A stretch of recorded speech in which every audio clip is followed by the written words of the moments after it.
স্বাগত জানাচ্ছি একাত্তর জার্নালের সঙ্গে আছি আমি মাহবুব হাসান। সংবাদ পর্যালোচনা ভিত্তিক নিয়মিত এই অনুষ্ঠানে আমরা খবরের নানান বিশ্লেষণ করি।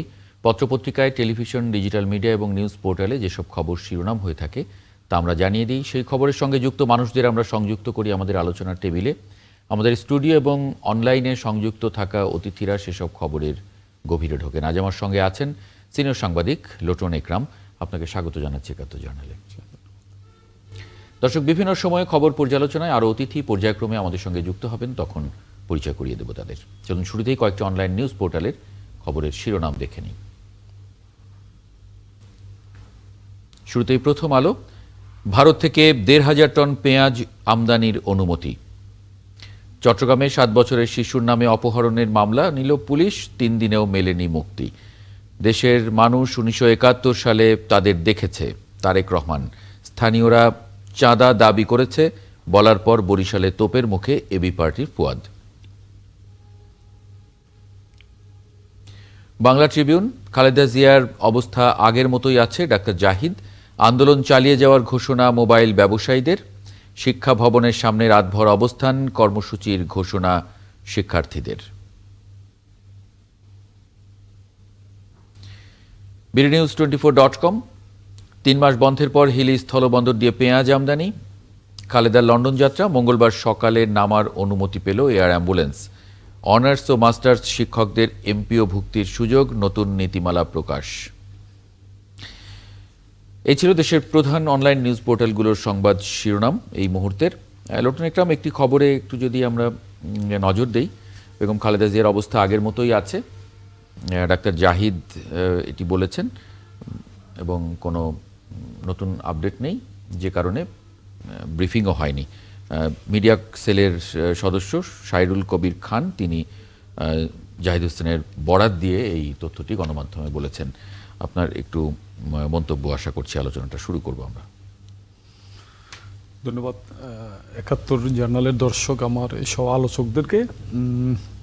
বিএনপি চেয়ারপারসন বেগম খালেদা জিয়া সম্পর্কে আমরা যতটুকু জানি, মানে আজকেও ওনার অবস্থান প্রায় আগের মতোই স্থিতিশীল অনেকটা। তো আমরা রাত 10টার দিকে যে খবরটি পেয়েছিলাম সেটা হলো যে ওনার যে সিটি স্ক্যান করা হয়েছিল সেই সিটি স্ক্যানটা ভালো, হ্যাঁ, এটা স্বাভাবিক। তো সেক্ষেত্রে মেডিকেল বোর্ডও রাত 9টায় বসার কথা। তো মেডিকেল বোর্ডের বৈঠকে ডাক্তার জুবাইদা রহমানও অংশ নেবেন। তো মেডিকেল বোর্ডের বৈঠক সম্পর্কে এখনও কোনো আপডেট এখনও জানানো হয়নি। তো সেক্ষেত্রে আমরা যতটুকু জানি ওনার মানে অবস্থা মিডিয়া সেলের মাধ্যমে যতটুকু মানে স্বাভাবিকের কথা বলা হয়েছে সেটাই আছে। এদিকে আরেকটি খবর আসছে, সেটা হলো যে ওনাকে যে লন্ডন নেওয়ার জন্য যে আর অ্যাম্বুলেন্সের কথা বলা হচ্ছিল, সেটা আগামী মঙ্গলবার সকাল 8টায় ঢাকা এয়ারপোর্টে নামার অনুমতি পেয়েছে। তো সেক্ষেত্রে খালেদা জিয়াকে লন্ডনে নেওয়ার যে প্রস্তুতি সেটাও আছে। এইদিকে তার মানে ডাক্তাররা ক্লিয়ারেন্স না দেওয়া পর্যন্ত, মেডিকেল বোর্ড ক্লিয়ারেন্স না দেওয়া পর্যন্ত তার জার্নিংয়ের যে দখলটি, সে দখলটি কাটানোর মতো তার ফিজিক্যাল ফিটনেসটা যদি না থাকে, তাহলে ডাক্তার অনুমতি দেবেন না। তবে এদিকে আমরা আরেকটি মানে বিশ্বস্ত একটা সূত্রে জানতে পারলাম যে বেগম খালেদা জিয়া বিদেশে চিকিৎসা নেওয়ার ব্যাপারে খুব একটা আগ্রহী নন। তো সেক্ষেত্রে এই আগ্রহী নন, তারপরেও যেহেতু আগে আগ্রহী ছিলেন না, আগেও আগ্রহী, মানে খুব একটা উনি দেশে চিকিৎসাটা নিয়ে নেওয়ার পক্ষে এখন, এবং বিশেষ করে যে লম্বা জার্নিং, এই জার্নিংয়েটা একটু রিস্ক ওনার জন্য। তো উনি নিজে, আমি যতটুকু আমরা বিশ্বস্ত সূত্রে জানতে পারলাম, উনি একটু না যাওয়ার ব্যাপারে ওনার একটু আগ্রহ আছে। তো তারপরে মেডিকেল বোর্ড সাজেস্ট করলে তো অবশ্যই ওনাকে নিয়ে যাবে। তো এখনও পর্যন্ত মেডিকেল বোর্ড, আজকে রাতের যে মেডিকেল বোর্ড, সেই মেডিকেল বোর্ড এখনও পর্যন্ত কোনো মানে আপডেট দেননি। তো আপডেট দিলে জানা যাবে ওনাকে লন্ডনে নেওয়ার মতো উনি উপযুক্ত কিনা। তো সেক্ষেত্রে আপনার এদিকে যদি মঙ্গলবার আগামী পরশু যদি এয়ার অ্যাম্বুলেন্স আসে রাত সকাল 8টায়, সেটা রাত 9টা পর্যন্ত অবস্থান করবে, এয়ারপোর্টে করতে পারবে রাত 9টা পর্যন্ত। তার মানে ধরে নেওয়া যায় যদি ডাক্তাররা, আপনার মেডিকেল বোর্ড যদি সিগন্যাল দেয়, তাহলে আগামী মঙ্গলবার ওনাকে হয়তো, যদি মানে সব কিছুর মানে অনুকূলে থাকে, হয়তো লন্ডন নেওয়া হতে পারে। জি, সেই খবরটাও তো আমরা দেখলাম। আমরা একটু অতিথিতে যুক্ত করে নেই। কামরুজ্জামান রতন, সমাজ কল্যাণ বিষয়ক সম্পাদক, কেন্দ্রীয় বিএনপি। কে এম আতিকুর রহমান সহকারী মহাসচিব ইসলামী আন্দোলন বাংলাদেশ এবং এস এম সাইফ মোস্তাফিজ যুগ্ম সদস্য সচিব জাতীয় নাগরিক পার্টি। আপনাদের স্বাগত জানাচ্ছি একাত্তর জার্নালে। আমরা যে খবরটি নিয়ে আসলে শুরু করেছি এটি বেগম খালেদা জিয়ার স্বাস্থ্য বিষয়ক একটা ছোট্ট আপডেট আমরা আসলে জেনে নিলাম। আমাদের মূল আলোচনার বিষয় যে আজকে অনেকগুলো পত্রিকা জোট রিলেটেড অনেকগুলো খবর দিয়েছে, বিশেষ করে সবচেয়ে বড় আপডেট হচ্ছে এনসিপি আজকে জোটের ঘোষণা দিয়েছে এবি পার্টির সঙ্গে এবং রাষ্ট্র সংস্কার আন্দোলনের সঙ্গে। একটু এস এম সাইফ মোস্তাফিজ, আপনাদেরকে অভিনন্দন, আপনারা জোটে যুক্ত হয়েছেন শেষ পর্যন্ত। কি পরিকল্পনা করেছেন জোট নিয়ে? এই যারা এখন জোটে যুক্ত হলেন আপনারাই কি আছেন, নাকি জোটের পরিধি বাড়ানোর আলোচনাও এর মধ্যে চলছে? ধন্যবাদ আপনাকে। আমার সহযোগ যারা আছেন এবং যারা দেখছেন টিভি পর্দায় তাদেরকে শুভেচ্ছা জানাচ্ছি। দেখুন, আসলে একটি ঐতিহাসিক একটি দিন আজকে আমরা পার করলাম। বিশেষ করে আমরা আমাদের রাজনীতির শুরু থেকে আমরা বলছি যে আমরা আসলে একটা পরিবর্তনের রাজনীতি করতে চাই এবং আমরা যে সংস্কারটা চাচ্ছি, সিস্টেমেটিক পরিবর্তনটা চাচ্ছি, সেই লক্ষ্যে আসলে আমাদের রাজনীতির জায়গা পরিধি আমরা সামনের দিকে এগিয়ে নিয়ে যাচ্ছি। এবং এই লড়াইয়ে আসলে আমরা দেখতে পেয়েছি যে রাষ্ট্র সংস্কার আন্দোলন এবং এবি পার্টির মতো আরো অনেকগুলো রাজনৈতিক দল আছে যারা আসলে সমানভাবে সেই চিন্তার জায়গাটায় লাইন আছে এবং আমরা ঐক্যমত্য কমিশনে দেখেছি। তো সেই জায়গা থেকে অনেকদিন ধরে আলাপ আলোচনা হচ্ছিল এবং অবশেষে আমরা তিনটি দল আসলে একসাথে একটি ঐক্যজোট করতে পেরেছি। আমরা যেটির নাম দিয়েছি গণতান্ত্রিক সংস্কার জোট।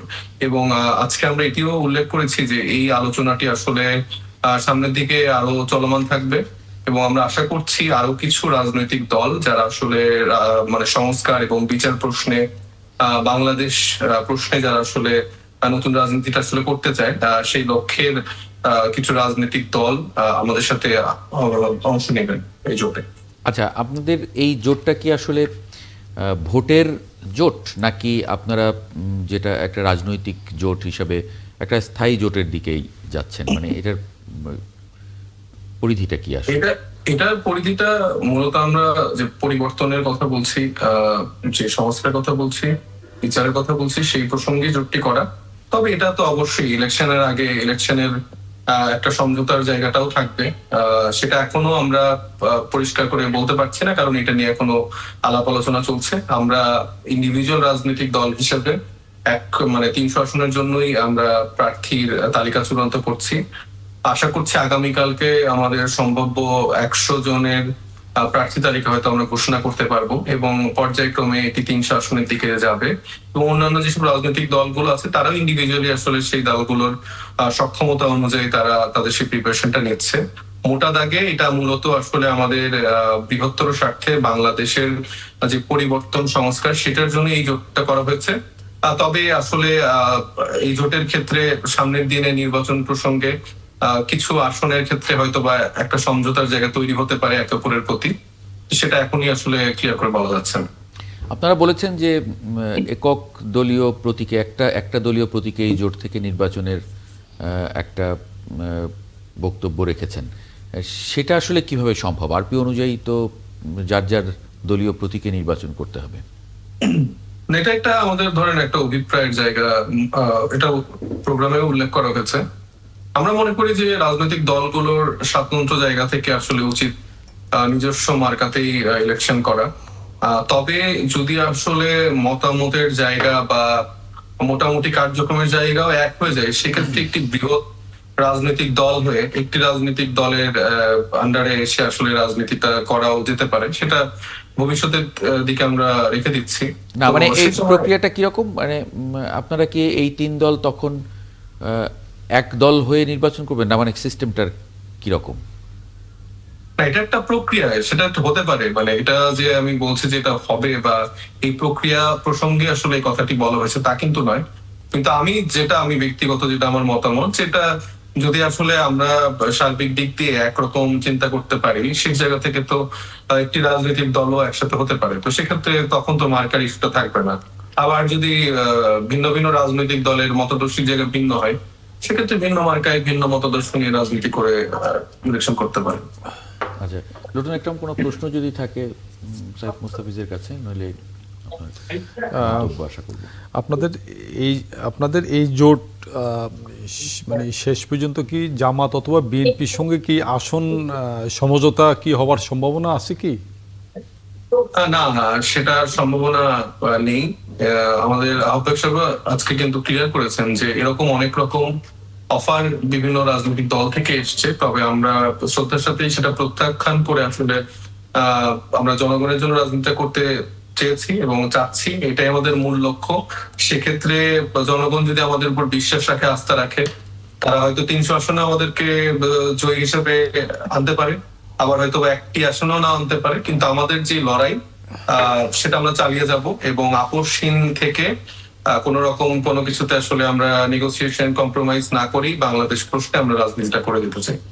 জি, কামরুজ্জামান রতন, বিএনপির সঙ্গে তাহলে এনসিপির যে কথা চলছিল ভিতরে বাইরে, সেটা আপাতত বন্ধ। রাজনৈতিক জোট যেটা নির্বাচনের প্রারম্ভিকভাবে বিভিন্ন দলের সাথে, সেটা মতাদর্শের প্রশ্নে হোক, বিভিন্ন নৈতিকতার মানদণ্ডে জোট হতে পারে আবার নাও হতে পারে। এটাকে বড় করে দেখবার বা হতাশ হওয়ার মতো এখনো কোনো পর্যায়ে আমি মনে করি নাই যে এখনো চলে আসছে। তবে নির্বাচন যখনই হবে, নির্বাচনের পূর্ব মুহূর্ত পর্যন্ত অনেক কিছু কিন্তু চমক থাকে। তা আমি মনে করি যে এখন যে ভাঙা গড়ার খেলা বা আদর্শগতভাবে এনসিপি, এবি পার্টি বা রাষ্ট্র সংস্কার যে দলটাতে এক হয়েছে, সবাই তো লড়াই সংগ্রামে ছিল। তো আমরা যে কোনো জোট বা তাদের উদ্দেশ্যকে আমরা অবশ্যই স্বাগত জানাই, এবং সেটা স্বাধীনতার প্রশ্নে, গণতন্ত্র প্রশ্নে, বিশেষ করে জুলাইকে আমরা ধারণ করে যেই আমরা উদ্যোগটা নিব এবং আগামী দিনে বাংলাদেশে একটা পরিবর্তন, সংস্কার বা বিচারের প্রশ্নে বাংলাদেশকে যেই মাপকাঠিতে আমরা নিয়ে যেতে চাচ্ছি সবাই মিলে, সেখানে জোটের মানে যার সাথে হোক, সেটা আমরা হতাশ হচ্ছি না। সর্বোপরি মানুষ যার উপর আস্থা। তবে আমি মুস্তাফিজ ভাইকে আমি একটা ব্যাপারে স্বাগত জানাই, যে ওনাদের যে মানসিকতা এবং দৃঢ়তা, সেটা কি যে আমরা 300 সিটও জিততে পারি, আবার একটা তো না জিততে পারি। তো এই যে মনোভাবটা সত্যিকার ভাবে যদি এটা হৃদয়ের ধারণকৃত বিশ্বাস হয় এবং এটা থেকে যদি তারা পথ চলা শুরু করে, আমার মনে হয় এই পথ চলাটা মানুষ স্বাগত জানাবে। এবং আমরা আমাদের দলগতভাবে জাতীয়তাবাদী দল থেকে তাদেরকে এই একটা সুন্দর আপনার কাছে প্রশ্ন থাকবে নিশ্চয়ই লটন একরামের। একটা বিরতি থেকে ফিরে আমি এই আলোচনাটা একটু কন্টিনিউ করব। দর্শক, একটা ছোট্ট বিরতি নিচ্ছি, একাত্তর জার্নালের সঙ্গে পাবো আশা করি। আমরা যে আলোচনায় ছিলাম রাজনীতিতে জোট, একজনের কথা আমরা একটু শুনে নিই। কে মাতিকুর রহমান, ইসলামী আন্দোলন বাংলাদেশ। আরেকটি জোট যে বিএনপি এবং তার সমমনাদের একটি যে যুগপৎ আন্দোলন ছিল, তাদের একটি জোটের আলোচনা আছে। একটি জোট এনসিপি আজকে করেছে। আরেকটি জোটের কথা আগামীকালকে বলা হচ্ছে, যেটা জাতীয় পার্টি একটি অংশ, তারা আর অপর কয়েকটি দল মিলে করতে পারে। আরেকটি জোট জামায়াত সহ 8 দল নির্বাচন করবে সমঝোতার ভিত্তিতে, হামিদুর রহমান আজাদ মন্তব্য করেছেন এর আগেই। আপনারা আন্দোলনে আছেন, ইসলামী ঐক্যজোটও সেই 8 দলের মধ্যে অন্যতম একটি দল। আপনাদের মধ্যে সমঝোতা এবং যে জোট, এই দুটোর মধ্যে আসলে কি ধরনের কি হচ্ছে? আপনারা আসন ভাগাভাগি করেছেন নাকি এখনো সেটা নিয়ে আলোচনা চলছে? সবাইকে প্রথমে ধন্যবাদ জানাই, ৭১ টিভি সহ যারা দেখছেন তাদেরকে এবং আমার সহ আলোচকদের ধন্যবাদ। আমাদের বিষয়টা খুবই স্পষ্ট, আমাদের শীর্ষ নেতৃবৃন্দ ইতিমধ্যেই ক্লিয়ার করেছেন এবং গতকালকে আমাদের শেষ হয়েছে 7টি বিভাগে বড় ধরনের 7টি সমাবেশ হয়েছে 8 দলের উদ্যোগে। সেখানে 8টি দলের শীর্ষ নেতারা বক্তব্য রেখেছেন। আমাদের এই যে যুগপৎ আন্দোলন আমরা বলছি, এটা জোট না। আমাদের উদ্দেশ্য হলো আমরা 5টি দাবি নিয়ে আন্দোলন করছি এবং এই দাবিগুলোর পরিসমাপ্তি হলো একটা সফল জাতীয় নির্বাচন। মাননীয় প্রধান উপদেষ্টা যেভাবে বলেছেন একটি সুন্দর নির্বাচন দিবেন, আমরা আশা করি যে ঐতিহাসিক একটি নির্বাচন হবে। গত 17 বছর যেই অপ্রাপ্তি ছিল ভোটের ক্ষেত্রে, এটা যাতে আমাদের মধ্য থেকে চলে যায় এবং সবাই আমরা নির্বাচনকে গ্রহণ করতে পারি, এরকম একটা লেভেল প্লেইং ফিল্ড আমাদেরকে সরকার দিবেন, নির্বাচন কমিশন দিবেন, আমরা এটাই প্রত্যাশা করি। তো সেই নির্বাচন যদি হয়, সেই নির্বাচনের পরিবেশ আমরা দেখি যে হ্যাঁ লেভেল প্লেইং ফিল্ড হয়েছে বা সেই ধরনের নির্বাচন হচ্ছে, তাহলে আমরা 300 আসনেই আমাদের এই 8 দল সমঝোতা ভিত্তিক নির্বাচন করবে। অর্থাৎ 8 দলের যেই দলের প্রার্থী যেখানে থাক না কেন, সেখানে অন্য কোনো দলের প্রার্থী থাকবে না এবং স্ব দলের প্রতীকেই সবাই নির্বাচন করবে। এভাবে আমরা 300টি আসন সমঝোতার ভিত্তিতে নির্বাচন করবো ইনশাআল্লাহ। জি, লোটন একরাম, কোনো যদি প্রশ্ন না থাকে তাহলে এই না, আসলে নির্বাচনকে সামনে রেখে যে জোট গঠনের তৎপরতা, এখানে দেখা যাচ্ছে মূলত আপনার 4টি জোটের কথা আলোচিত হচ্ছে। এর মধ্যে বিএনপির যে জোট বা সম্ভাবনা, তারা দীর্ঘদিন ধরে সরকার বিরোধী আন্দোলনে প্রায় 40টি দল মানে একসঙ্গে যুগপৎ আন্দোলন করে তারা আগের থেকে জোটটা বহাল আছে। এক্ষেত্রে শুধু নতুন 3টি জোট, একটা জামাত যে 8টি দলকে নিয়ে, এদিকে এনসিপি আজকে 3টি দলকে নিয়ে, তারপরে জাতীয় পার্টি কালকে করতে পারে, নতুন 3টি জোট গঠন হচ্ছে। তো এক্ষেত্রে আসন যে মানে বন্টন যেটা নিয়ে নির্বাচনী জোটটা, তো মূলত আসন ভাগাভাগিটাই, এবং যে দল ক্ষমতায় আসবে সে দল তাদেরকে সরকারি অংশগ্রহণ বা নেওয়ার বিষয়গুলো দর কষাকষিগুলো হয়ে থাকে। এক্ষেত্রে পদ্মার আড়ালে যেটা আপনার এই তাদের মধ্যে সমঝোতা হচ্ছে, এই সমঝোতার মধ্যে গত 2-3 দিন আমরা যেটা দেখলাম, এখানে রতন ভাই আছে আমার বিএনপির নেতা, বিএনপির এইখানে যারা দীর্ঘদিন বিএনপির সঙ্গে যারা আন্দোলন ছিল, মাঠে ছিল, এই দলগুলোর মধ্যে এই দলগুলোকে মানে তাদের প্রত্যাশিত আসন দেওয়া সম্ভব হচ্ছে না বলে আমরা জানতে পারছি। এবং এই দলগুলো ইতিমধ্যে প্রকাশ্যে তারা বাইরে প্রতিক্রিয়া ব্যক্ত করছে। তারা বলছে বিএনপি তাদের সঙ্গে বিশ্বাস ভঙ্গ করেছেন, এবং মানে এই বিশ্বাস ভঙ্গটা মানে তারা মানে যেখানে তাদেরকে হয়তো প্রতিশ্রুতি দেওয়া হয়েছিল যে কেন্দ্রীয় যে প্রভাবশালী নেতা যারা বিভিন্ন মানে তাদের শরিক দলগুলোর যে সভাপতি, সেক্রেটারি মিনিমাম, তারা অন্তত তারা মনোনয়ন, তারা ওই আসনে মানে তাদেরকে আসন দেওয়া হবে। কিন্তু এখন দেখা যাচ্ছে সভাপতি, সেক্রেটারি অনেকে আসন তাদেরকে দেওয়া সম্ভব হচ্ছে না। বিএনপিরও ওইসব আসনে অনেক প্রভাবশালী কেন্দ্রীয় নেতা আছেন, তারপরে ভৌগোলিক নানান হিসাব নিকাশ করে বিএনপির পক্ষে ওই আসনগুলো ছাড়া সম্ভব হচ্ছে না। তো এক্ষেত্রে এই শরিকরা ইতিমধ্যে প্রকাশ্যে মিডিয়ার সামনে এসে তাদের সঙ্গে প্রতিশ্রুতি ভঙ্গের যে কথা বলা শুরু করেছেন। মনে হয় এটা তাদের এই যে জোটের যে ঐক্যটা, এটা সম্ভবত আগামী কয়েকদিনের মধ্যে কিছুটা মানে আরো চ্যালেঞ্জ পড়ে যাবে। এই ধরে রাখা, এই চ্যালেঞ্জটা কিভাবে মোকাবেলা করবে, এটা আমি রতন ভাইয়ের কাছ থেকে জানতে চাই। রতন ভাইয়ের কাছে যাওয়ার আগে আমি যদি একটু সাইফ মুস্তাফিজের কাছ থেকে আসি, কারণ একটু রিলেটেড।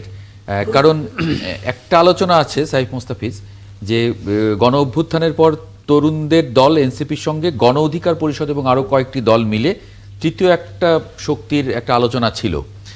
আপনি কিছুটা ইঙ্গিত দিয়েছেন যে আরও অন্যান্য দলগুলো এখানে যুক্ত হতে পারে, আপনাদের এই পরিধিটা বাড়তেও পারে। বিএনপির সঙ্গে অনেকে নাখোশ আছেন এখন পর্যন্ত। যদি বিএনপির সঙ্গে তাদের বনিবনা না হয়, বিএনপি বড় দল, নানান জায়গায় যেরকম লোটন একরাম বলছিলেন যে অনেক প্রভাবশালী নেতা আছেন, তাদেরকে বসানোটা কঠিন। সেই সমস্ত স্ট্র্যাটেজিক জায়গায় এই ধরনের দলগুলো, বিশেষ করে গণ অধিকার পরিষদ সহ যে অন্য দলগুলো, তাদের সঙ্গে কি আপনাদের আলোচনাটা এখনো চলছে? আমি তো বললাম যে আরো অনেকগুলো রাজনৈতিক দলের সাথে আলোচনাটা চলছে। আমি স্পেসিফিকলি নাম উল্লেখ করতে চাচ্ছি না, যেহেতু এখন এটা ইন্টারনাল আলাপ আলোচনা চলছে। তবে বেশ অনেকগুলো রাজনৈতিক দলের সাথে আলাপ আলোচনা চলছে যারা ফ্যাসিবাদ বিরোধী আমলে আসলে সক্রিয়ভাবে আওয়াজটা জারি রেখেছিল, তাদের সাথে আলোচনা চলছে। ইভেন এই ক্ষেত্রে আসলে ধরেন সংস্কার প্রশ্নে, বিচার প্রশ্নে এই জোট তো আমি মনে করি যে বিএনপি বা জামাত ইসলামীর সাথেও হতে পারে। মানে আসলে প্রসঙ্গটা যদি এইটা হয়, সেটা হতেই পারে। এটা আসলে বলা যাচ্ছে মানে বিএনপি বা জামায়াতের সঙ্গেও জোট হতে পারে আপনাদের এই তিন দলের যে জোট সেটার? না, আমি বলছি যে মানে আমরা যে ইস্যুতে জোটবদ্ধ হয়েছি সেক্ষেত্রে আমাদের ডোরটা সবার জন্য ওপেন। আচ্ছা, সবার জন্য ওপেন। তো তারা যদি মনে করে এরকম বিচারের প্রশ্নে বা সংস্কারের প্রশ্নে তারা একসাথে লড়াইটা জারি রাখতে চায়, তাদের ক্ষেত্রে আমরা ওয়েলকাম করছি, মানে এটা কারো ক্ষেত্রে। জি, কিন্তু এই আলাপ আলোচনাটা হচ্ছে যে মানে এই দুটি দলের বাইরে হচ্ছে আর কি, এটা নিশ্চয়তা দিয়ে বলছে। জি, কামরুজ্জামান রতন, লটন একরামের যে প্রশ্ন ছিল সঙ্গে সাইফ মোস্তাফিজের উত্তর মিলিয়ে। লোটন ভাই তো অনিয়ারে এসে আমার কাছ থেকে জানার দরকার পড়বে না। লোটন ভাইয়ের যে বিএনপিতে যে কানেকশন সেটা আমিও জানি। তো আমার মনে হয় যে আমার থেকে লোটন ভাই যদি এই যে জোটের যে ব্যাপারটা উনি যদি ডিসক্লোজ করে সেটা আমার কোনো আপত্তি নেই। তবে আমি তো প্রথমেই বলেছি যে নির্বাচন যত ঘনিয়ে এবং তফসিল ঘোষণার পরপরই এর একটা কিন্তু আত্মপ্রকাশ এবং সত্যিকারের রূপটা কিন্তু চূড়ান্ত পর্যায়ে তখনই দেখা যাবে। সুতরাং আমি মনে করি যে আমাদের প্রশ্ন যদি সবার সই নিয়ত হয় এবং আসলে মানুষকে ভালোবেসে গণতন্ত্রকে উপহার দেওয়ার জন্য, রাষ্ট্র বিনির্মাণের জন্য আমরা যেহেতু সবাই এককাট্টা হয়ে আন্দোলন করেছি ফ্যাসিস্টের বিরুদ্ধে, তো যার যেখানে, এবং শুধু এটুকুই বলি যে এই কথাটা আমি প্রেডিক্ট থেকে বলি, আমি আমি নিজে একটু ভুল হলে সবার জন্যই ভালো হয়। সে কথাটা হলো যে আমার মনে হয় জাতীয়তাবাদী দল এবং এখানে একত্রের যে চেতনা, এটাকে সামনে, এটার পক্ষে এবং বিপক্ষে শক্তি থাকবে। এই শক্তির সাথে কারা থাকবে এবং বিপক্ষে কারা থাকবে, এইটাই হবে আগামী বাংলাদেশের ক্ষমতায়নের জন্য কোন জোট ক্ষমতায় যাবে এবং কোন জোট যাবে না। বিশ্বাস করুন, আমার মনে হয় এটার দিকে মানুষের নজর থাকবে বেশি। ওনারা যে জোটগুলো করছেন আমার মনে হয় আলটিমেটলি একদিন যাবে। সুতরাং ৭১-এর প্রশ্নকে এখানে দেখবেন সামনে আসবে এবং মুক্তিযুদ্ধ এবং ৭১-এর চেতনার উপরই বাংলাদেশের একটা জোটের পরিধি বাড়বে এবং ওই জোটের সফলতা মনে হয় ইনশাল্লাহ তার উপরে নির্ধারণ করবে জনগণ। লটন একরাম আপনাকে অনুমতি দিয়েছেন আপনি যেটা জানেন সেটা ডিসক্লোজ করার জন্য। আলটিমেটলি মানে বিএনপি তো দীর্ঘদিনের একটা পুরনো বড় দল, তাদের প্রতিটা নির্বাচনী আসনে কিন্তু একাধিক মানে প্রভাবশালী নেতা, মনোনয়ন পাওয়ার মতো নেতা আছেন। তো যেখানে আমি মানে বেশ কিছু আসনে যেটা লক্ষ্য করলাম, মানে আপনার মনে করেন যে মানে তাদের সঙ্গে যে দলগুলো আছেন, এই দলগুলোর প্রেসিডেন্ট সেক্রেটারি যেসব আসন প্রত্যাশা করেন সেসব আসনে বিএনপির স্ট্যান্ডিং কমিটির নেতা, ভাইস প্রেসিডেন্ট, এ ধরনের প্রভাবশালী নেতারা আছেন। তো তাদেরকে মাইনাস করে ওনাদেরকে দেওয়াটা বিএনপির জন্য কঠিন। তো সেক্ষেত্রে বিএনপি হয়তোবা তাদেরকে এই ধরনের প্রতিশ্রুতি হয়তো দিতে পারেন যে আপনাকে মনোনয়ন দেওয়া সম্ভব না, আপনাকে পরবর্তীতে আমরা যদি ক্ষমতায় আসে আমরা যে জাতীয় সরকার করার যে তাদের যে ঘোষণা, সেই জাতীয় সরকারে তাদেরকে মানে তাদেরকে টেকনোক্র্যাট বা সরকারি অন্য কোনো জায়গায় তাদেরকে এই মানে অংশীজন মানে জাতীয় সরকারের অংশীজন পার্টনার হিসেবে অন্তর্ভুক্ত করার হতো প্রতিশ্রুতি দিচ্ছে। বাট যারা মাঠের নেতা, যারা দীর্ঘদিন রাজপথে, যেমন আমি বলি যেমন এই যে লেবার পার্টির যে মোস্তাফিজুর রহমান ইরান সাহেব যে গত 2 দিন যাবৎ বিপ্লবী বক্তব্য দিচ্ছেন যে বেইমানি, তার সঙ্গে বিশ্বাসঘাতকতা বা বিশ্বাসভঙ্গ করেছেন লেবার পার্টির ইমরান সাহেব। তারপরে এদিকে দেখা গেলো আপনার জেএসডির সাধারণ সম্পাদক শহীদুদ্দিন, আপনার স্বপন ভাই সেক্রেটারি, তার পরবর্তীতে যেমন জুনায়েদ সাকি বা মাহমুদুর রহমান মান্না ভাই, এ ধরনের যে প্রায় 40টা দল, তো এদেরকে আপনার মানে কয়জনকে বিএনপি মানে এদের প্রেসিডেন্ট সেক্রেটারি 40টা দলের আপনার 2 জন করে হলে 80 জন হবে। তো প্রেসিডেন্ট সেক্রেটারিকে 2টা আসন না পেলে তারা তো স্বাভাবিক বিক্ষুব্ধ হবেই।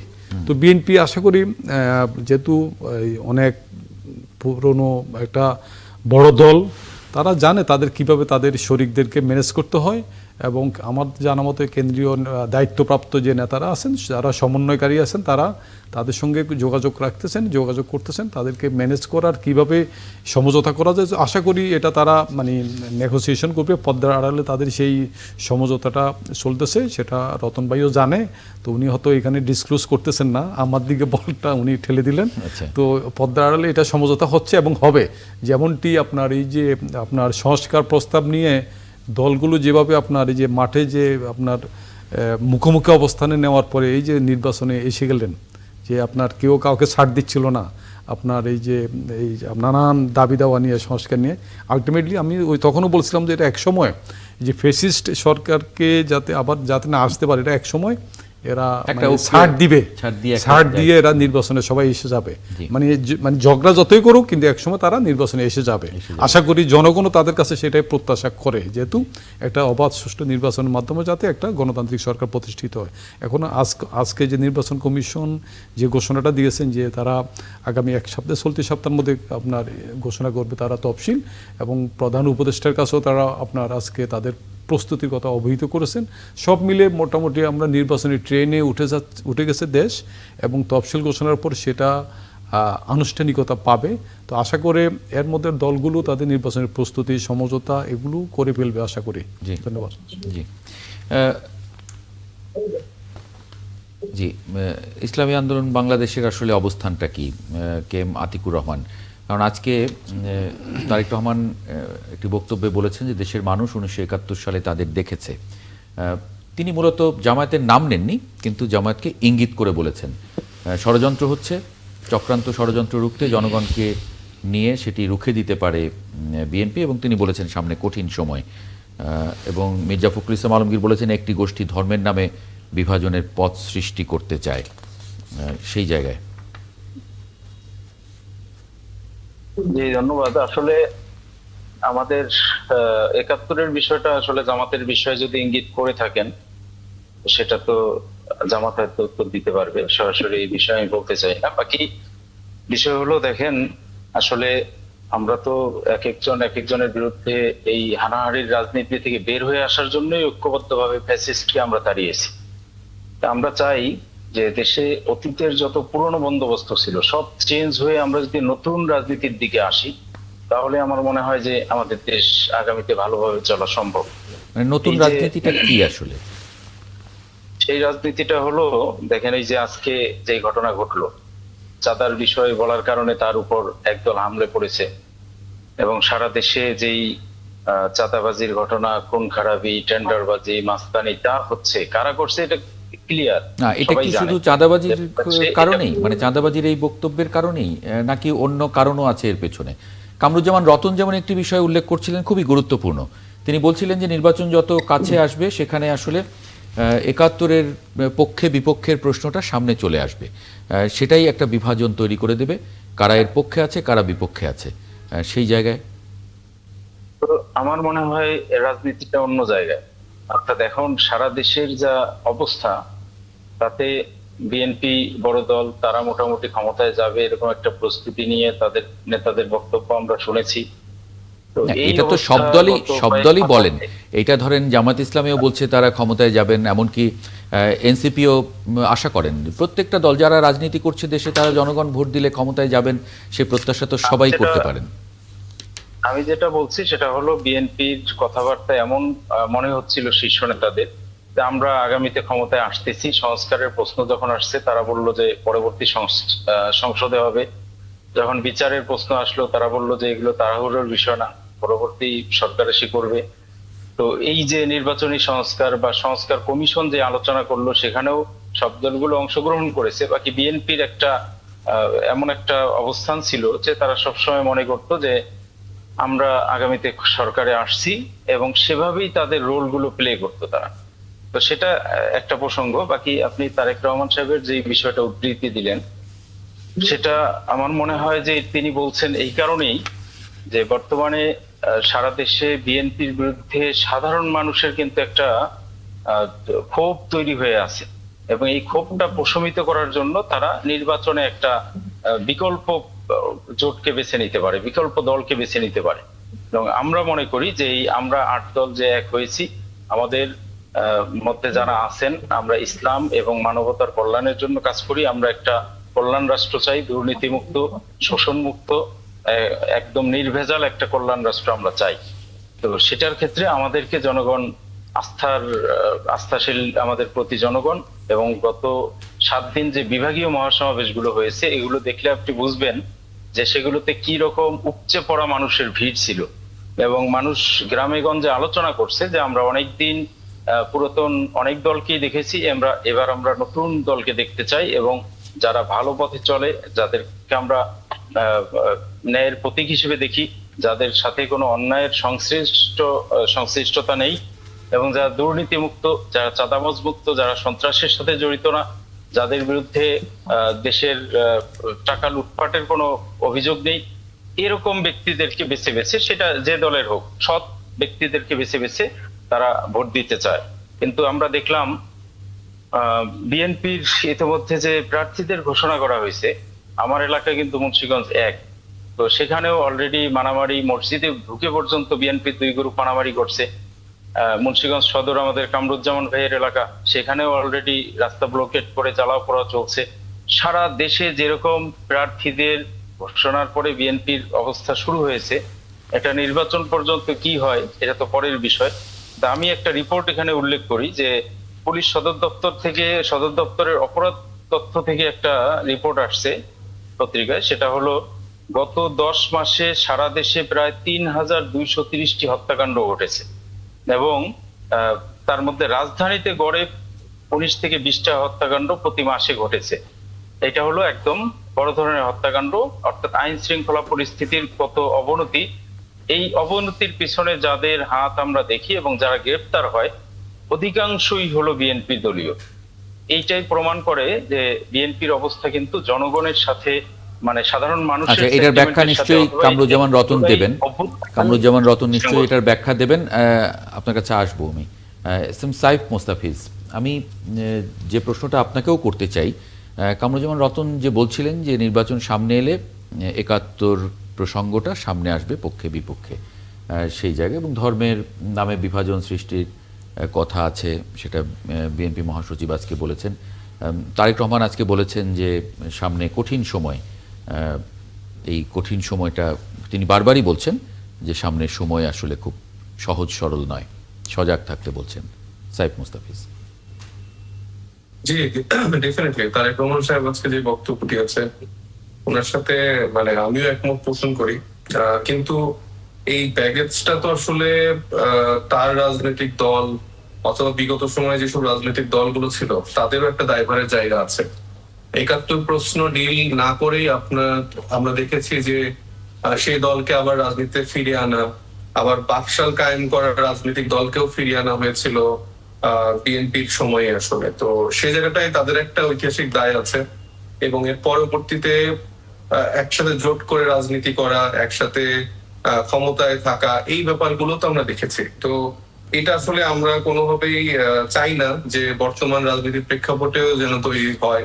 তো সেই জায়গা থেকে আমরা চেষ্টা করছি যে আওয়ামী লীগ বা জাতীয় পার্টি বা ফ্যাসিবাদের আমলে যারা আসলে সুযোগ সুবিধা ভোগ করে এই ফ্যাসিবাদকে দীর্ঘায়িত করেছে, তাদের সকলের বিরুদ্ধেই আমাদের লড়াইটা জারি আছে। এবং আমরা চাই যে বর্তমানে বিএনপি বা অন্য যে রাজনৈতিক দল যারা আছেন, তারাও যেন এই ক্ষেত্রে আসলে সেই নিজেদের স্ট্যান্ডটা নিতে পারে। কারণ সব সময় যদি আপনি রাজনৈতিক ভাবে মানে লাভ ক্ষতির হিসাব করে রাজনীতিটা করতে যান, সেই ক্ষেত্রে আসলে দিন শেষে জনগণের রাজনীতিটা করা হয়ে ওঠে না, এবং জনগণ লাস্টে সাফারার হয় এবং লুজার হিসেবে দেখা যায়।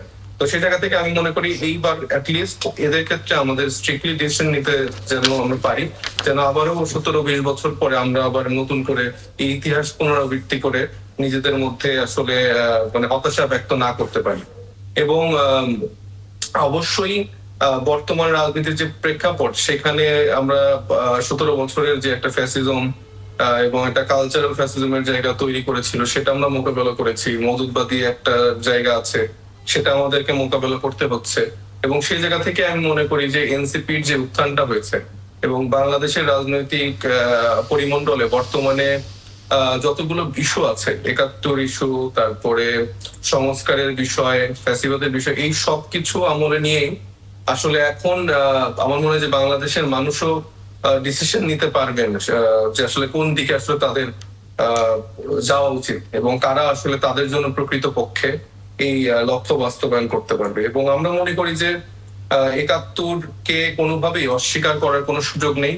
71 কে ধারণ করেই আসলে আমাদের এই 24 জুলাই গণঅভ্যুত্থান হয়েছে। এবং আমরা মনে প্রাণে আমাদের এই 9 মাসের শুধু লড়াই সংগ্রাম তো না, বিগত এই 9 মাসের আগে থেকেই আমাদের যারা লড়াই সংগ্রাম করেছিলেন তাদের সেই জায়গাটি পরবর্তীতে আমরা 16 ডিসেম্বরের মাধ্যমে আসলে আমরা সেই বিজয়টি অর্জন করি, এবং সেটি সম্ভব আমরা দেখেছি যে রাজনৈতিক দলগুলো সেটা ধারণ করে যেই বাংলাদেশের মানুষের যেই আকাঙ্ক্ষা ছিল সেটা বাস্তবায়ন করতে পারেনি।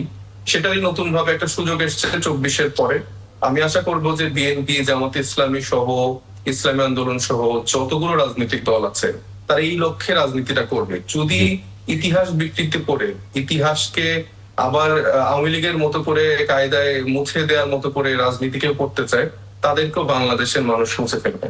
জি, কামরুজ্জামান রতন, অনেকগুলো প্রসঙ্গ আপনার সামনে এসেছে। এক হচ্ছে দলের তো শৃঙ্খলা। আমাদের আতিক ভাই যেহেতু মুন্সিগঞ্জের, উনি 1 আসনের উনি প্রার্থী, এবং উনি এখানে যেহেতু 2টি সিটের ব্যাপারে উনি প্রশ্ন অবতারণা করলো, আমি ওইটাকেই এখন আমার প্রশ্নের উত্তরে যৌক্তিক ব্যাখ্যা দেওয়াটাই আমি মনে করি।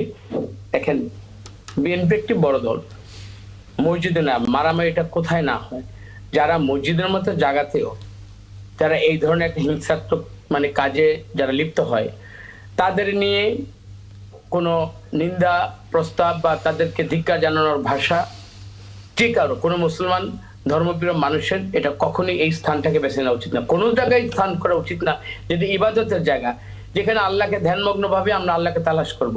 এবং এইখানকার এই জায়গাটা যদি কোনো কারণে কারো মানে প্ররোচনায় প্রত্যক্ষ পরোক্ষভাবে এটা যদি আসলে এটা যদি আক্রমণের কেন্দ্রবিন্দু হয়, নিশ্চয়ই এটা দল দেখেছে এবং দল এটার ব্যবস্থা নেওয়ার জন্য উদ্গ্রীব। সেখানে মুন্সিগঞ্জ 3 আসনের যে ব্যাপার আছে, যেখানে আমি দল থেকে যদি মসজিদের ভিতরে, আমি একটু সম্পূরক প্রশ্ন করি, মসজিদের ভেতরে কি রাজনৈতিক আলাপ বা রাজনৈতিক প্রসঙ্গ আনার সুযোগ আছে? না, সেটা কখনোই মসজিদের ভিতরে, সেটা আমরা হাদিস শিল্প জানি, মানে সেখানে ভোট চাওয়া যায় না। আমি এটাই আমি আপনাকে বলছিলাম, জি। দুনিয়াবি কোনো যদি আলাপ হয়, সেখানে ন্যাক আমল যেটা কবুলিয়ত হয়েছে, সেই 40 দিনের ন্যাক আমল নষ্ট হয়ে যায়, তো সেখানে রাজনীতি আলাপ হওয়ার প্রশ্নই ওঠে না। সেটাকে আমি কখনোই সমর্থনের কথা বলি না। এখানে একটা জানাজা অনুষ্ঠান ছিল, জানাজার মধ্যেই এই কাজটা হয়েছে। আমি তো প্রথমে এর থেকে নিন্দনীয় ভাষা তো আমি ব্যবহার করতে পারবো না, কিন্তু এই দলটাই আমি করি। তাহলে আমি আরেক প্রশ্ন বলি, যে মুন্সিগঞ্জ 3-এ যেটা হচ্ছে, এইটার নিশ্চয়ই যারা করছে এবং যে কারণে করছে, এই কারণগুলো কেন্দ্র জানে, এবং যেই ক্যান্ডিডেটের পক্ষে এটা করা হচ্ছে সেটা কতটুকু যুক্তিযুক্ত, সেটা দল এটা অ্যাকসেপ্ট করবে কি করবে না, নিশ্চয়ই এটা হায়ার অথরিটিতে এই জিনিসটা আলোচিত হচ্ছে। এখন আমরা তো ওয়াদাবদ্ধ ছিলাম, কেউ যদি ওয়াদা ভঙ্গ করে নিশ্চয়ই এর দায় দায়িত্ব অবশ্যই দল দেখবে। আতিক ভাইকে একটু অপেক্ষা করার জন্য আপনাকে বিনীত আমি অনুরোধ করছি, কোন অন্যায় কি প্রশ্ন করা উচিত না। উনি আরেকটা প্রসঙ্গ এনেছেন যে সারা দেশের একটা পরিসংখ্যান দিলেন, তিনি খুনের পরিসংখ্যান দিয়েছেন, ঢাকায় সে দিয়েছেন, এবং বলেছেন যে বেশিরভাগ ঘটনায় যারা গ্রেপ্তার হচ্ছে তারা বিএনপির দলীয়।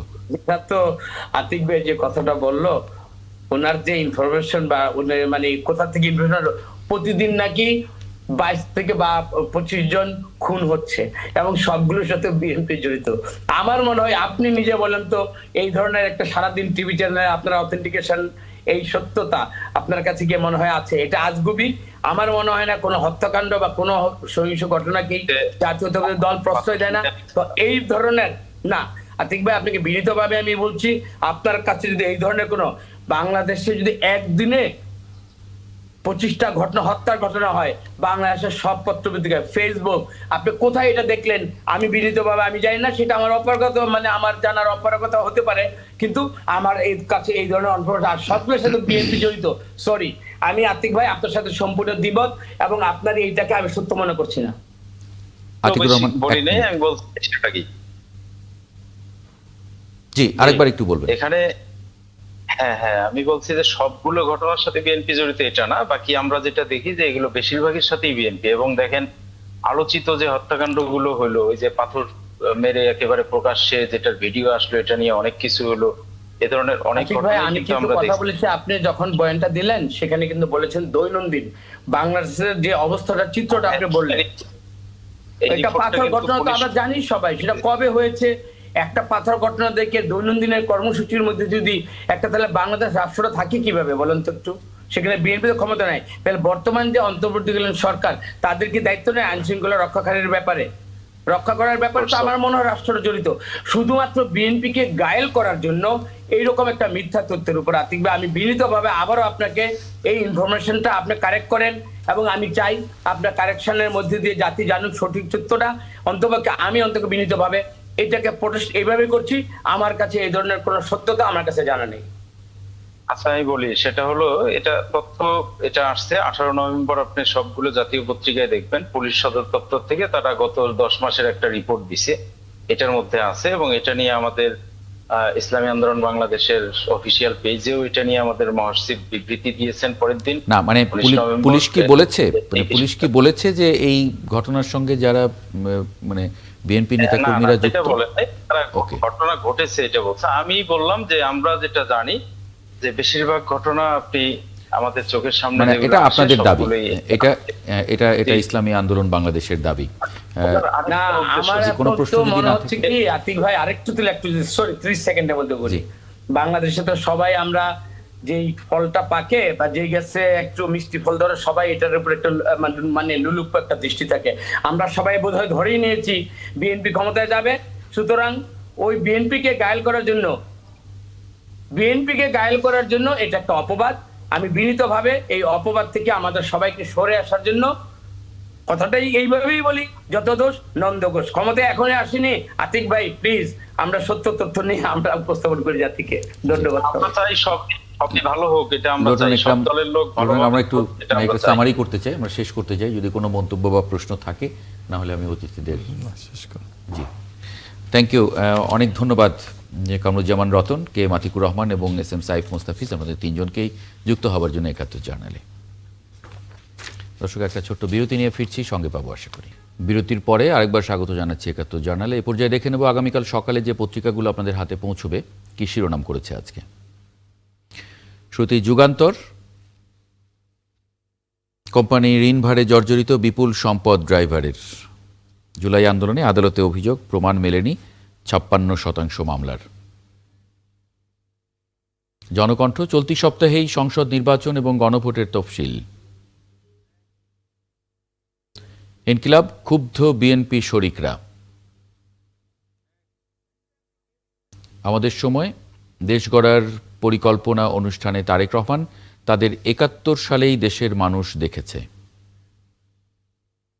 সংবাদ প্রতিদিন, জীবন মৃত্যুর সন্ধিক্ষণে খালেদা জিয়া, কিভাবে সামলাবেন তারেক রহমান। বণিক বার্তা, বিদ্যুৎ খাত লোকসান কমেনি, বেড়েছে সিস্টেম লস, নবায়নযোগ্য বিদ্যুতেও নেই অগ্রগতি।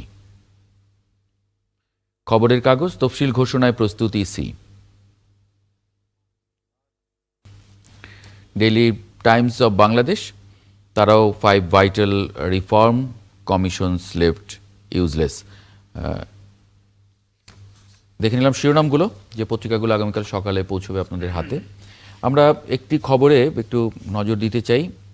একটি হেডলাইন পড়েছিলাম আমরা, নিশ্চয়ই মনে আছে আপনাদের, শুরুতে যখন আমরা বিভিন্ন অনলাইন পোর্টালগুলোর খবর দেখছিলাম ফেব্রুয়ারির, সেখানে তারা বলছে যে 7 কলেজ নিয়ে পক্ষ বিপক্ষে আন্দোলন, শিক্ষা ভবনের সামনে অবরোধ, তারা এখনও আন্দোলন চালিয়ে যাচ্ছে। অতিথিদের একটু যুক্ত করে নেব, তার আগে লোটন ইকরাম একটু মন্তব্য আশা করছি আপনার, কারণ বড় 7টা কলেজ ঘিরে অনেকগুলো ধাপে ধাপে অনেকগুলো আন্দোলন হয়েছে, সমাধান হচ্ছে, সেই সমাধানগুলো আবার আটকে যাচ্ছে, নানান এক ধরনের পরিস্থিতি তৈরি হয়েছে। নতুন করে আবার এখন একটা পরিস্থিতিতে আমরা দেখছি। আপনার 7টি কলেজের যে আপনার আন্দোলন, আবার রাজধানীতে আবার মোবাইল আপনার মালিকদের আরেকটি মানে আন্দোলন আপনার আগারগাঁও।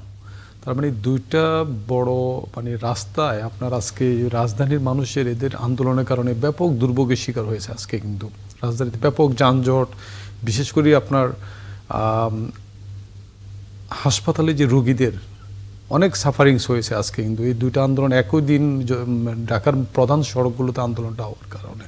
তো যাই হোক, যে একটা আন্দোলন সরকার, আমি যতটুকু জানি ইতিমধ্যেই বিশেষ করে মোবাইল কোম্পানিদের আন্দোলনটা সরকার আলোচনা করে তাদের সঙ্গে তাদের কর্মসূচি প্রত্যাহার করেছে। এখন শিক্ষার্থীদের 7 কলেজের আন্দোলনটা এখনও বহাল আছে, সেটা শিক্ষা ভবনের সামনে। তো আমরা আশা করব মানে সরকারের পক্ষ থেকে, শিক্ষা মন্ত্রণালয়ের পক্ষ থেকে এই যে রাস্তা বন্ধ করে শিক্ষার্থীরা যে দীর্ঘদিন ধরে 7 কলেজের আন্দোলনটা চলতেছে, এটার মানে সুরাহা করার জন্য সরকার পক্ষ থেকে দ্রুত ইনিশিয়েটিভ নেওয়া উচিত। তো আমরা যেটা জানি যে ওনাদের পক্ষ, স্টুডেন্টদের পক্ষে একাধিক গ্রুপ রয়েছে পাল্টাপাল্টি, তারপরে শিক্ষকদেরও এখানে ভিন্নমত রয়েছে এই কলেজগুলোর। তো সব মিলে সরকার সবাইকে নিয়ে বসে, সবগুলা মানে অংশের প্রতিনিধিদের নিয়ে বসে কার কি দাবি এবং দাবিগুলোর যৌক্তিকতা এবং ওগুলোর পক্ষে বিপক্ষে বেটিংয়ের মাধ্যমে এটা সুরাহা করা, কোনো কিছু সমাধানের বাইরে তো থাকার কথা না। এর চেয়ে বড় বড় সমাধান তো সরকার করতেছে। তো সেখানে এই সমাধানটা, এই 7টা কলেজ সমাধানটাই যে কয়েকদিন পর পর দেখা যায় তিতুমির কলেজের সামনে, যে আমার অফিসের সামনে যে মানে রাস্তা বন্ধ করে দেয়, হাজার হাজার মানুষ এই যানজট আটকা পড়ে, প্রত্যেকটা কলেজেরই অবস্থা। খুব বড় আন্দোলন করেছিল ওই সময়। জি, তো সেখানে এই পরিস্থিতি, এটার একটা সমাধান প্রয়োজন। তো আমরা যতটুকু জানি যে সরকার মানে সবাই মানে অবস্থানটা বিবেচনায় নিয়ে আপনার যে ঢাকা সেন্ট্রাল ইউনিভার্সিটি নামে যে কলেজটা, এই বিশ্ববিদ্যালয়টা হচ্ছে, সেটার অধ্যাদেশটা সংশোধন করার উদ্যোগ নিয়েছেন। তবে এই ক্ষেত্রে একটু সময় লাগতে পারে বলছি আমরা, মানে কি কারণে তাদের আন্দোলন। মারিয়া হক শৈলীকে একটু যুক্ত করে নেব, প্রতিনিধি 7 কলেজের স্বাতন্ত্র্য ঐতিহ্য রক্ষা আন্দোলন। ওয়ালিদ হাসান রাহিম, তিনি প্রতিনিধি অস্তিত্বের সংগ্রাম। আপনাদেরকে স্বাগত জানাচ্ছি ৭১ জার্নালে। মারিয়া হক শৈলী, মানে আপনাদের দাবিটা কি আসলে? সবাইকে আসসালামু আলাইকুম, শুভরাত্রি। আশা করি সবাই ভালো আছেন। আমি আশা করি আমাকে শোনা যাচ্ছে। জি, আমি শুনতে পাচ্ছি আমরা। Thank you. জি, আমি মারিয়া হক শৈলী, পড়াশোনা করছি ইডেন মহিলা কলেজ, রাষ্ট্রবিজ্ঞান বিভাগ। যে আমাদের দাবিটা হচ্ছে, দেখেন আমরা দীর্ঘদিন যাবৎ একটা সময় রাজধানীর 7টা কলেজ অধিভুক্ত ছিল জাতীয় বিশ্ববিদ্যালয়ের অধীনে। পরবর্তীতে রাজধানীর এই 7টি ঐতিহ্যবাহী কলেজের শিক্ষার মান উন্নয়নের লক্ষ্যে আমাদেরকে ঢাকা বিশ্ববিদ্যালয়ে অধিভুক্ত করা হয়। কিন্তু ঢাকা বিশ্ববিদ্যালয়ে অধিভুক্ত হওয়ার পরে আমরা দেখলাম যে আসলে আমরা আমাদের যে মান উন্নয়নের লক্ষ্যে ঢাবির অধিভুক্ত হয়েছিলাম, ঢাবি আমাদের সেই শিক্ষার যে মান, সেটা ঠিকঠাক ভাবে পূর্ণ করতে পারছিল না। তো পরবর্তীতে জুলাই আন্দোলন পরবর্তীতে যখন আমাদের সরকার পতন ঘটে, আমরা আরেকটি আন্দোলন করি 2024 সালে, এবং সেখানে আমরা ঢাকা বিশ্ববিদ্যালয় থেকে আন্দোলন করে বের হয়ে যাই। এবং আমাদেরকে বলা হয় যে আমাদের জন্য এমন একটা কাঠামো তৈরি করে দেওয়া হবে যেখানে 7টা কলেজের স্বতন্ত্র ঐতিহ্য বজায় থাকবে এবং একটি বিশ্ববিদ্যালয় হবে, কিন্তু 7টি কলেজের স্বতন্ত্র ঐতিহ্য রক্ষা করা হবে। এবং মন্ত্রণালয় থেকে আমাদেরকে সেরকম চিঠি প্রোভাইড করা হয়। কিন্তু পরবর্তীতে আমরা ইদানিং দেখতে পাচ্ছি যে আমাদের যে স্বাতন্ত্র্য রক্ষার যে আন্দোলন, না মানে আমি যদি একটু বুঝি মারিয়া হক শৈলী, যে এই স্বাতন্ত্র্য রক্ষা মানে কি? মানে আপনাদের টিচাররা থাকবেন, আপনাদের ওখানে যে বিভাগগুলো পড়ানো হচ্ছে সেই বিভাগগুলো থাকবে, আপনাদের ওখানে যদি ইন্টারমিডিয়েটের স্টুডেন্টরা থাকেন সেই তারাও বছর বছর ঢুকতে পারবেন, মানে এরকম কি? জি, আমরা চাচ্ছি যে আমাদের এমন একটা বডি হোক যে বডিটা আমাদেরকে কন্ট্রোল করবে, কিন্তু এখন আমাদের কলেজগুলো যেমন আছে তেমনই থাকবে। সংস্কারের মাধ্যমে আমাদের মান উন্নয়ন করা হবে। মানে কলেজের কাঠামো নষ্ট করে কোনো উন্নয়ন আমরা চাচ্ছি না। মানে টিচার আসবে কোথা থেকে? জি, টিচার কোথা থেকে আসবে? আপনাদেরকে পড়াবেন কারা? বা বিভাগ যেগুলো আছে সেগুলোই থাকবে, নাকি নতুন বিভাগ চালু হবে? শিক্ষক কারা হবেন? ঠিক আছে, আমি একটু এখানে বিষয়টা বলি। আমি স্কুল মডেলের বিপক্ষে। আমাদের 7টা কলেজ নিয়ে যে ঢাকা কেন্দ্রীয় বিশ্ববিদ্যালয়ে যে অধ্যাদেশটা প্রকাশ করা হয়েছে, জি, সেখানে আমি স্কুলিং মডেলের বিপক্ষের প্রতিনিধি। মানে ওখানে কোনো আপনারা যারা কলেজটা চাচ্ছেন না, এখন যে কলেজের স্টুডেন্টরা থাকে, কলেজের স্টুডেন্টরা থাকবেন না, এই তো? না, আমি বোধহয় বোঝাতে পারিনি বা আমি বুঝতে পারছি না। না, আমি আপনাকে একটু খুলে বলি। জি প্লিজ। আমাদের বলা হচ্ছে যে প্রস্তাবিত ঢাকা কেন্দ্রীয় বিশ্ববিদ্যালয়, হ্যাঁ, এবং প্রস্তাবিত ঢাকা কেন্দ্রীয় বিশ্ববিদ্যালয়ের যে অধ্যাদেশটা বা যে খসড়াটা, সেটা বলা হচ্ছে যে স্কুলিং মডেলে যে 7টা কলেজে 7টা ফ্যাকাল্টি চালু করা হয়। যেমন সেখানে আমার ইডেন কলেজের অবস্থানটা যদি আমি বলি, আমাকে বলা হচ্ছে যে ইডেন কলেজে সহশিক্ষা চালু হবে এবং আমাদের বিশ্ববিদ্যালয়ের সময় রাখা হচ্ছে 1টা থেকে 7টা, দুপুর 1টা থেকে 7টা, এবং বলা হচ্ছে স্কুলিং মডেলে ইডেন মহিলা কলেজে ইন্টারমিডিয়েট শাখা চালু হবে। আমি কি বিষয়টা স্পষ্ট বোঝাতে পেরেছি? জি, জি, আমরা হচ্ছে জি। এটা বিপক্ষে। আমরা চাচ্ছি না যে ঐতিহ্যবাহী কলেজটাতে সহশিক্ষা চালু হোক। শুধু ইডেন মহিলা কলেজ না, বদরুন্নেসা কলেজও, এবং 7টা কলেজের স্বতন্ত্র ঐতিহ্য আছে। আমরা চাচ্ছি না যে সেটা নষ্ট করে কোনো বিশ্ববিদ্যালয় হোক। অর্থাৎ আমরা কলেজের জমি বিশ্ববিদ্যালয়ের নামে চাচ্ছি না দিয়ে দিতে। আচ্ছা, ঠিক ঠিক আছে। আমি কি ব্যাপারটা ক্লিয়ার হ্যাঁ, বললাম? ক্লিয়ার, অনেকটা ক্লিয়ার। যদি আপনার কোনো প্রশ্ন থাকে ডক্টর ইকরাম, আপনি বুঝেছেন? জি, জি।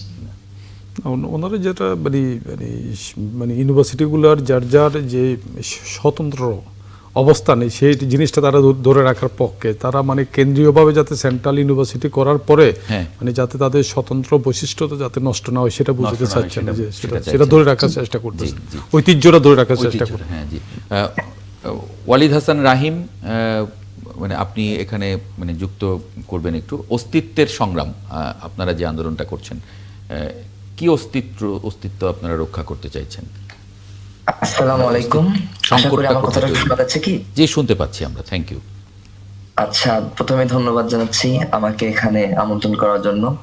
আমাদের যে ব্যানার যে দেওয়া হয়েছে যে অস্তিত্বের সংগ্রাম, দেখেন যখন খসড়াটা প্রকাশ হয় বা এরকম একটা প্রস্তাবিত বিশ্ববিদ্যালয় যখন হয়, আলটিমেটলি আমরা যখন দেখতে পারি যে একটা প্রতিষ্ঠান যখন বিশ্ববিদ্যালয়ের দিকে নিয়ে যাওয়া হয়, তখন দেখা যায় যে সেখানকার যে বিভিন্ন কাঠামোগত আছে, বিভিন্ন সেক্টর আছে, সেক্টরগুলো অনেকগুলো পরিবর্তন আসে। এখন ঢাকা কলেজে আমরা উচ্চ মাধ্যমিক একটা স্টেক বা একটা অংশীদার, সেই অংশীদারকে কোথায় রাখা হবে এই বিষয়ে আমরা বরাবরই উদ্বেগ থাকি।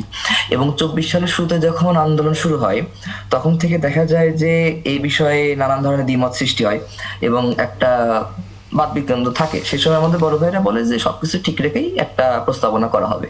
তারই ধারাবাহিকতায় মডেল প্রকাশ, তারই ধারাবাহিকতায় তারা আলোচনা শুরু করে, মানে কমিটি গঠন হয়। কমিটি গঠনের মতো এমনকি ঢাকা কেন্দ্রীয় বিশ্ববিদ্যালয়ের ব্যানারে ভর্তি পরীক্ষাও হয়। ফাইন, মানে আমাদেরকে বলা হয়েছিল কলেজের স্বাতন্ত্রতা, ইন্টারমিডিয়েটের অস্তিত্বটা ঠিক রেখে এই জিনিসটা করা হবে। এবং পরবর্তীতে দেখা যায় যে স্কুলিং মডেল নামে একটা কথা শোনা যাচ্ছিল, হচ্ছে যে আপনার বেশ কয়েক মানে গত কয়েক মাস আগে থেকে। তখন আমরা উদ্বেগ প্রকাশ করি যে খসড়াতে তাহলে কি রকম আছে।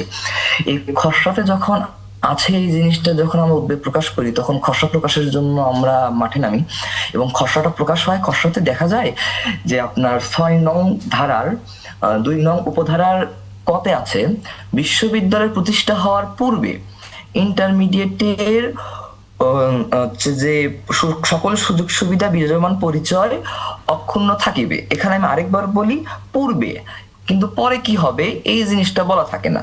আমি ইন্টারমিডিয়েটের স্টেক থেকে বলছি, যেহেতু ঢাকা কলেজের ইন্টারমিডিয়েটের বাংলাদেশের মধ্যবিত্ত, নিম্নবিত্ত, উপবিত্ত অনেকে এখানে আসে এবং এটা একটা মানে রাজধানীতে ইন্টারমিডিয়েট একটা বড় একটা প্রাণকেন্দ্র বলা যায় ঢাকা কলেজ ইন্টারমিডিয়েট। সেই জায়গা থেকে ঢাকা কলেজ ইন্টারমিডিয়েটের ভবিষ্যৎটা কি এটা জানার জন্য আমরা উদ্বেগ প্রকাশ করি এবং নানা আন্দোলন মন্ত্রণালয় আমাদেরকে ডাকে, মন্ত্রণালয়ের কাছে আমরা যাই, গিয়ে আমরা বলি যে দেখেন এরকম তো বিষয়, আর স্কুলিং সিস্টেমে তো একই ক্যাম্পাসে 2টা প্রশাসন আসতেছে, 2টা প্রশাসন হলে তো আর বিরাট বড় একটা গ্যাঞ্জামের একটা বিষয়, একই ক্যাম্পাসে 2টা প্রশাসন কিভাবে হবে।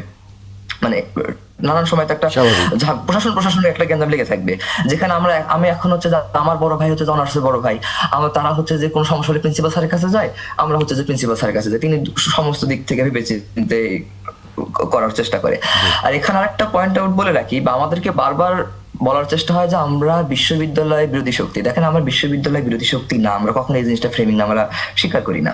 আমরা কথা হচ্ছে যে আমাদের অস্তিত্ব ঠিক রেখে, সুযোগ সুবিধাগুলো ঠিক রেখে যে কাঠামোটা ভালো হয় সেটা যেন প্রণয়ন করা হয়। এটা এখন আমরা আজকে শাহবাগে এবং গত কয়েকদিনের বেশি মাঠে সরব থাকতেছি এবং এটার কারণটা কি এটা যদি আমরা বলি, গত 18 তারিখে দেখা যায় শিক্ষা ভবনের সামনে যে আন্দোলনটা হচ্ছে এটা আসলে কারা করছেন? এটা আপনারা করছেন? আচ্ছা, শিক্ষা ভবনে যারা আন্দোলন করছে তারা হচ্ছে যে আমাদের বড় ভাই, যারা হচ্ছে যে 24-25 ক্লাসে এখন অংশ নিতে পারেনি, এই বিশ্ববিদ্যালয় কেন্দ্র করে যে হচ্ছে যে এখন হচ্ছে যে একটা জট সৃষ্টি আছে, সেই জটটাকে সমাধানের জন্য তারা ওখানে হচ্ছে যে আছে। আচ্ছা, মানে এখানে যে আপনারা তিনজন আছেন, এই তিনজনের কেউই ওই আন্দোলনের সঙ্গে যুক্ত না?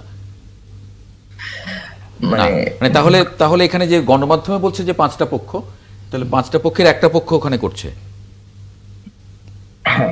ওকে, পরিষ্কার। না, এখানে একটু কারেকশন করি। আমরা মূলত আজকে যে আন্দোলন হচ্ছে শিক্ষা ভবনে, সেই আন্দোলন মূলত আমাদের আন্দোলন, মানে অর্থাৎ স্নাতক সম্মান নাইম হাওলাদার, মাস্টার্স পর্যন্ত। আপনি হচ্ছেন 7 কলেজ বিশ্ববিদ্যালয় রূপান্তর আন্দোলন টিমের আপনি প্রতিনিধি।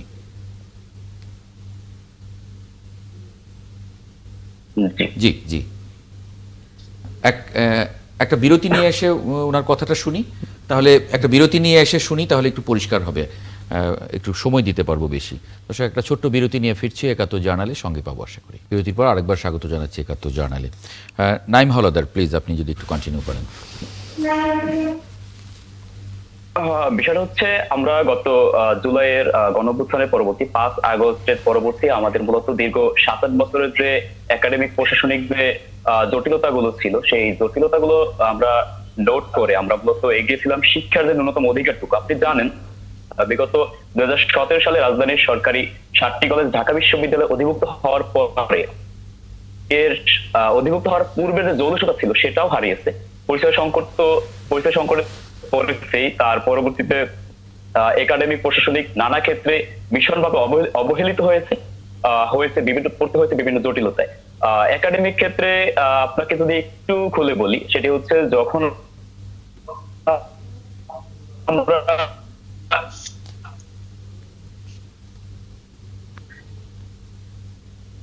একটু নেটওয়ার্ক বোধহয় দুর্বল আছে। জি, আমাদের আমরা দ্বিধাদ্বন্দ্বে থাকতাম কখন রেজাল্ট দিবে, এরকমের না নিয়ে রাস্তায় দাবি নামানোর পরিবেশ ছিল। তারপর আমরা আসলে আমাদের যে দাবি এসেছে সেটি দাবি আদায়ের মতো একটি অনুকূল পরিবেশ হলো।